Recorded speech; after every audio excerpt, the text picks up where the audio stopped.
Chapter 5 Part 2 Topics in this chapter. Governor Wright's defeat for re-election. Annexation of Texas.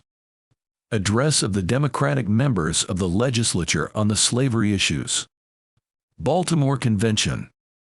Martin Van Buren and Charles Francis Adams nominated by the Free Soil Party for President and Vice President. Greystone, February 12, 1886. Yonkers, New York. Dear Mr. Bancroft, I have received a copy of your plea for the Constitution of the United States, which the publisher sent to me at your request.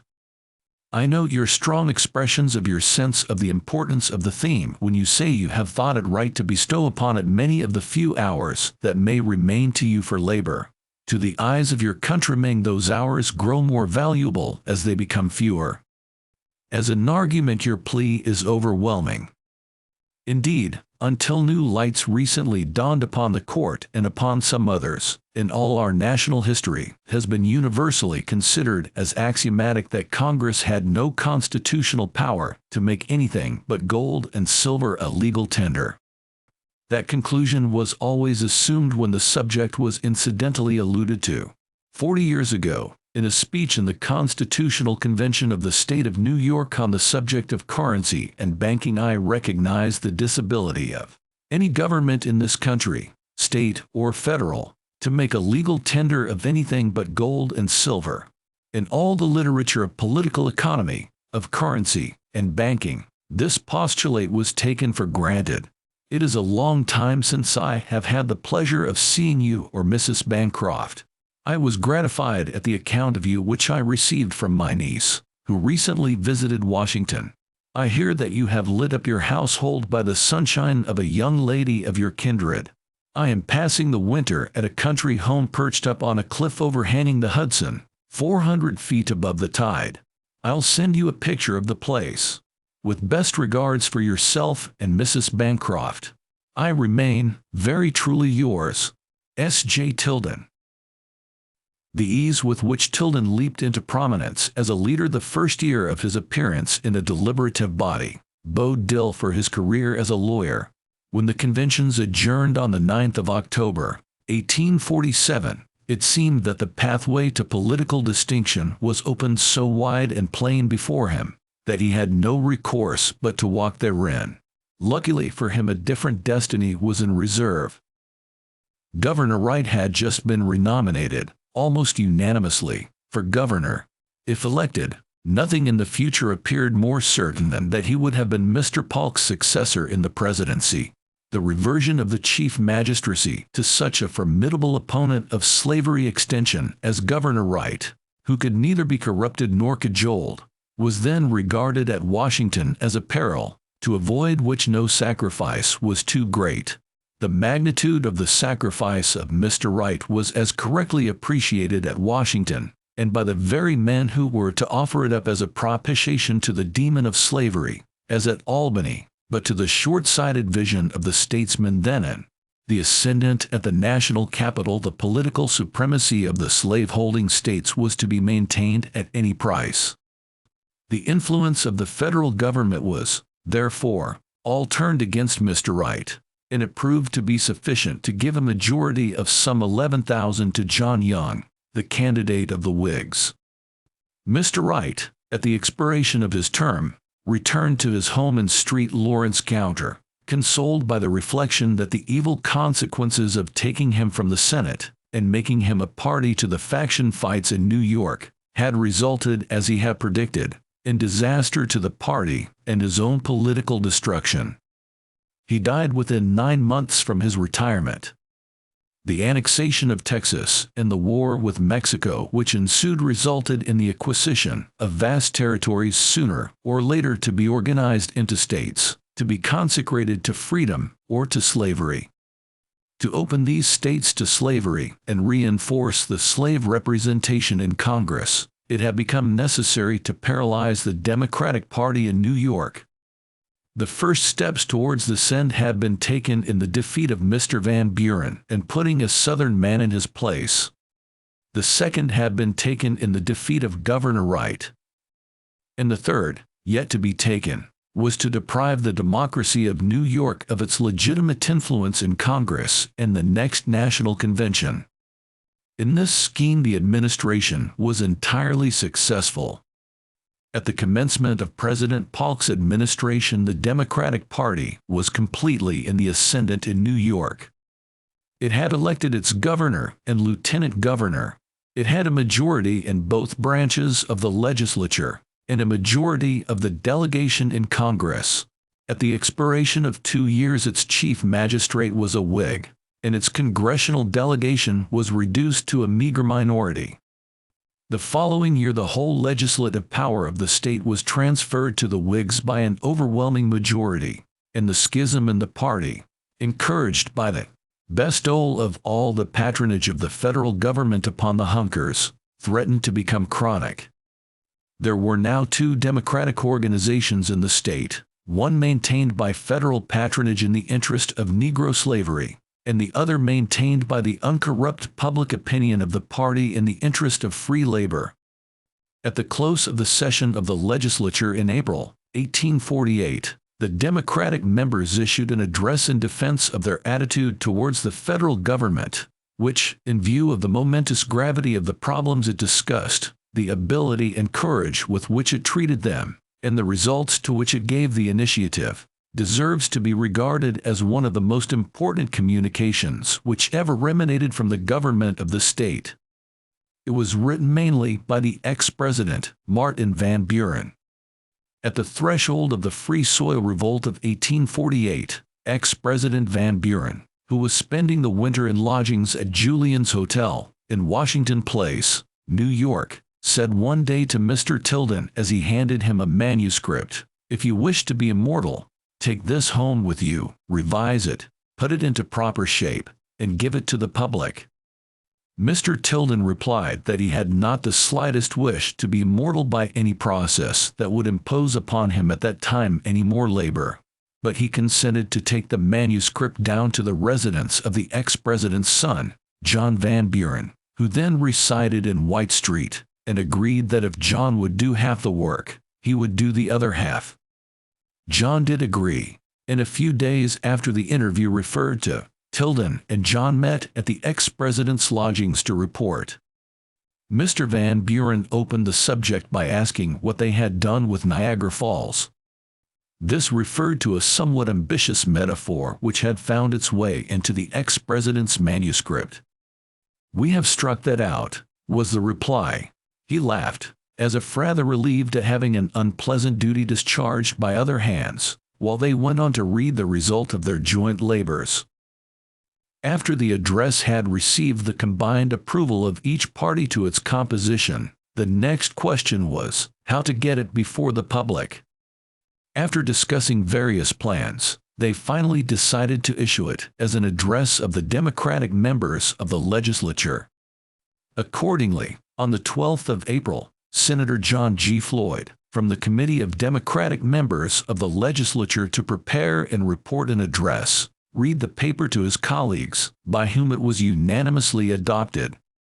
This address, to which Mr. Tilden contributed a considerable portion, deserves to be regarded as the cornerstone of the Free Soil Party in the state of New York, as distinguished from the Party of Unconditional Abolition. The Democratic Party in several of the southern states, notably in Virginia, Alabama, and Florida, in conventions held for selecting delegates to the National Convention, which was to nominate candidates for the presidency to be elected in the fall of 1848, had adopted resolutions summarily denying the power of Congress or the people of the territories to prohibit the introduction of slaves into territories then free, and affirming that such prohibition could only be made by a state constitution framed by the people of the territory, preparatory to their admission into the Union as a state, meantime insisting that those who chose to might rightfully settle in the territories in question, accompanied with their slaves. They further pledged themselves under no political necessity whatever to support for the office of President or Vice President any person who would not openly avow himself opposed to either of these modes of excluding slavery from the territories, and they instructed their delegates to the convention to vote for no presidential candidate who did not make such a public avowal. Mr. Van Buren, in the address just referred to, exposes with admirable perspicuity the absurdity of contesting the constitutional power of Congress to control the subject of slavery in the territories, shows that this power had been officially recognized without a question by every president, including himself, and by the Supreme Court, that the fathers of the Republic had with singular unanimity countenanced every scheme which looked to the restriction and ultimate extinction of slavery in the United States, and that the Democratic Party had sometimes carried their forbearance towards the South to the verge of culpability, in order not to aggravate the financial, social, and political difficulties which beset the slavery problem in the slaveholding states. Mr. Tilden sums up Mr. Van Buren's argument in the following paragraph, which is interjected into the address. We cite it here because it is the first formal expression of his views of the national aspects of slavery of which we have any record, and at a time when it is under these circumstances and with such claims upon the forbearance and justice, not to say the gratitude, of the South, that we are called upon to assume the extraordinary and untenable position which we have discussed. We are called upon to deny the constitutional power of Congress to prevent or prohibit slavery in any territory which is or may come within the jurisdiction of the federal government, to deny equally the constitutional power of the people of such territory, while in a territorial condition, to prohibit slavery, and to assert the constitutional right of any individual to go into any such territory and hold slaves there as effectually as he can do in any state where slavery is expressly authorized by law. Further, as we have already shown, the doctrine could not be carried without destroying the foundation of slavery itself, even in the states. This doctrine has been deliberately adopted and promulgated by the Democratic conventions of Virginia, Alabama, and Florida, and in many other forms by our Southern brethren, and the democracy of the North are called upon also to adopt it and make it a part of their political creed, and inclement of their issue with their political opponents in their own localities. We are called upon to repudiate as unconstitutional the power of Congress over the territories, which has been exercised from the very foundation of the government and under all administrations. We are called upon to deny all power in Congress, which has the government of the territories, and in the people of the territories, to prohibit slavery, but to affirm the power of any one individual to establish it within the territories. No man is compelled to hold slaves even where slavery is expressly authorized by law, and if any man chooses to do so, can hold slaves in territories. Slavery is just as much established there as it is in the states where it is upheld by positive enactments. The doctrine is, therefore, when plainly stated, that wherever the flag of the Union goes it carries slavery with it. It overturns the local institutions, no matter how strongly entrenched in the legislation, the habits and affections of the people, if freedom be their fortunate condition, and establishes in its place slavery. It repeals the local laws, if they guarantee personal freedom to all, and authorizes slavery. This doctrine we are required to adopt and advocate. Nowhere found in the Constitution, repugnant to its spirit, and abhorrent, as we have shown it to be, to the principles and convictions of the illustrious men who framed it, we are called upon to interpolate this new theory into the Constitution as a sort of mystical common law not expressed, not implied in any particular part, but to be inferred from the general nature of that instrument. We are called upon to do so by our ancient friends and allies, with whom we have been long associated in the ties of political brotherhood, and for whom we have often made great efforts and sacrifices, and periled our political existence at home. We are called upon to do so under the menace of political disenfranchisement and degradation if we refuse at once to believe, or profess to believe, this new and startling doctrine.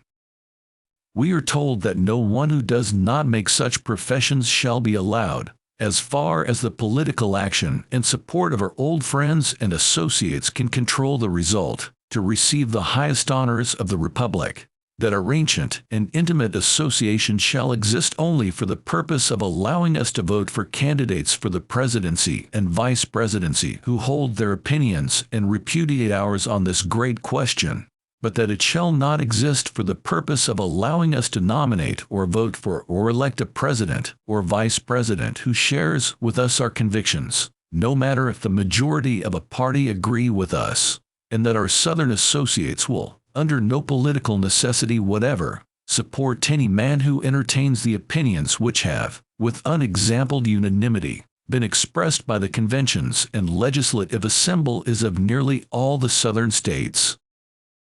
The address closes with an allusion to a design with which the Free Soil Democrats were threatened, to exclude their delegates from the National Convention, or to neutralize their votes in that body, by admitting a contesting delegation from the Hunker wing of the party. To this the address replies, Mr. Van Buren holding the pen.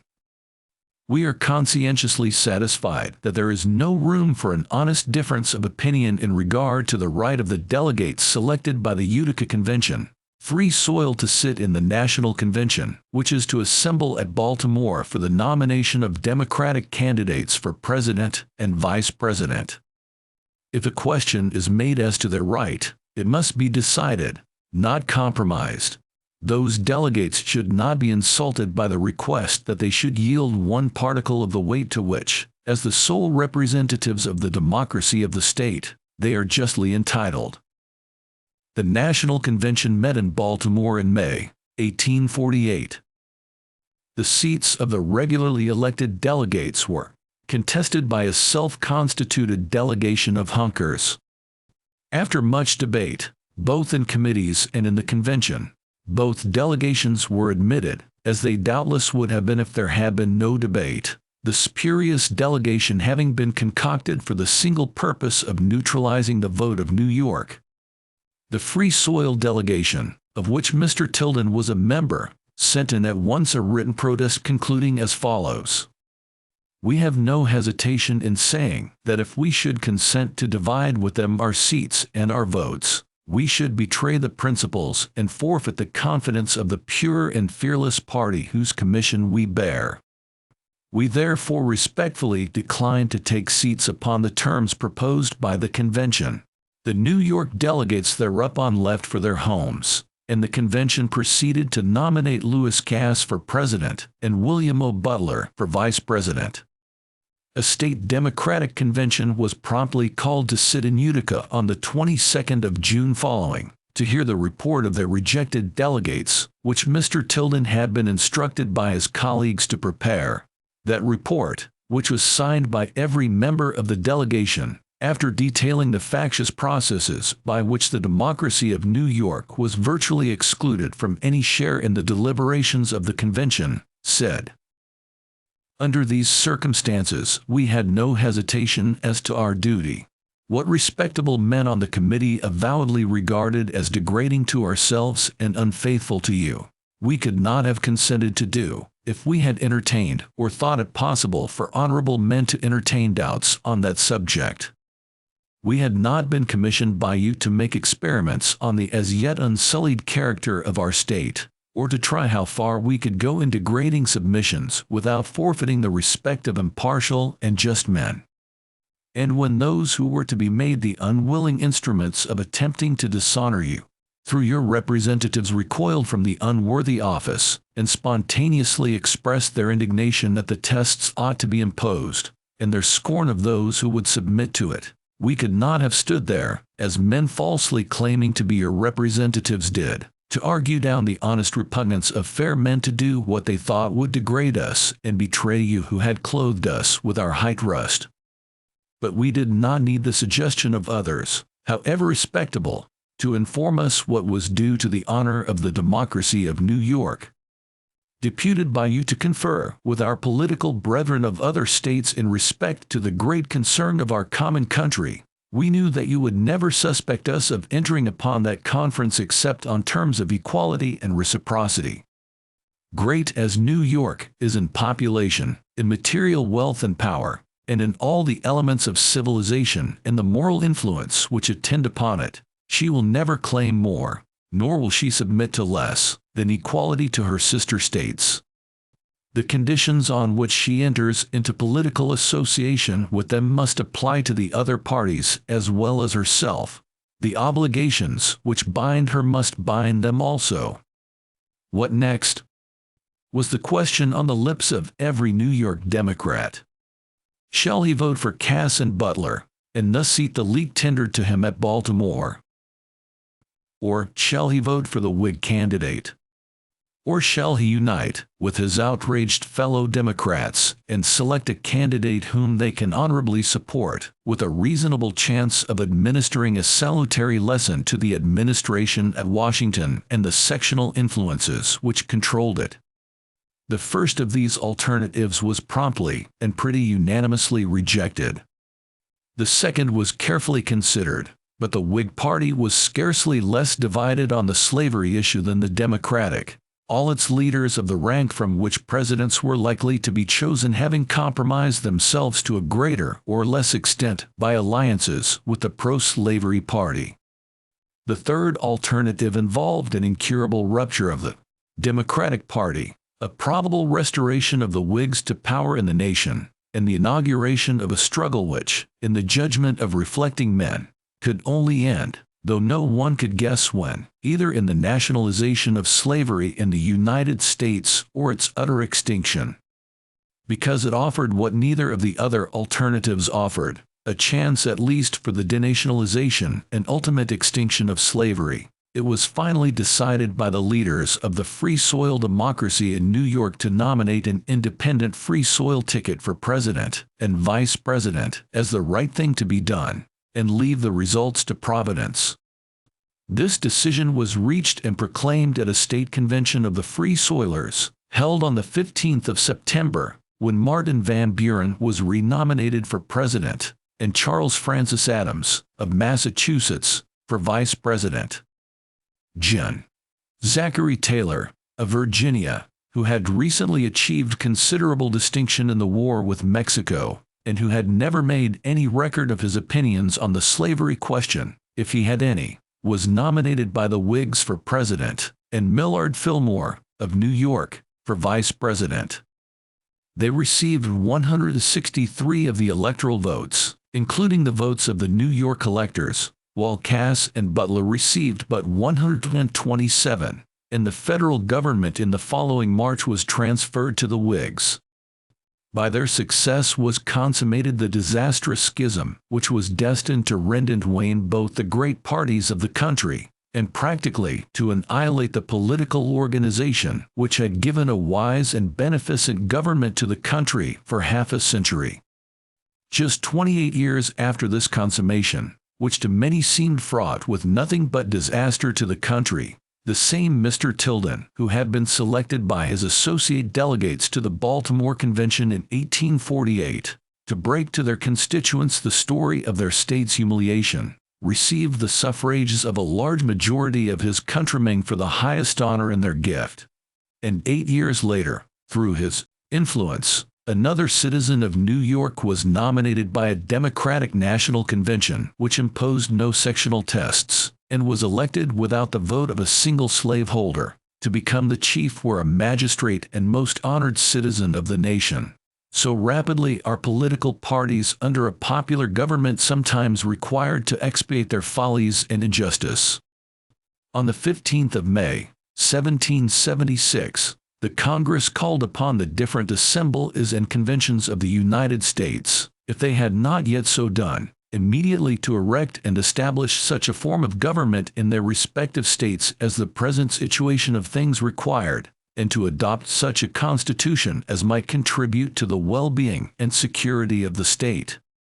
The effect of Franklin's return from London was perceptible in this resolution, but still more in the introduction, which was prefixed to the resolution, in the Pennsylvania newspapers. It is there stated that since His Britannic Majesty, with the consent of Parliament, has excluded the inhabitants of the colonies from the benefit of their protection, It is now regarded as both necessary and useful to abolish the government and Constitution, which has been derived from that source. End of Chapter 5, Part 2.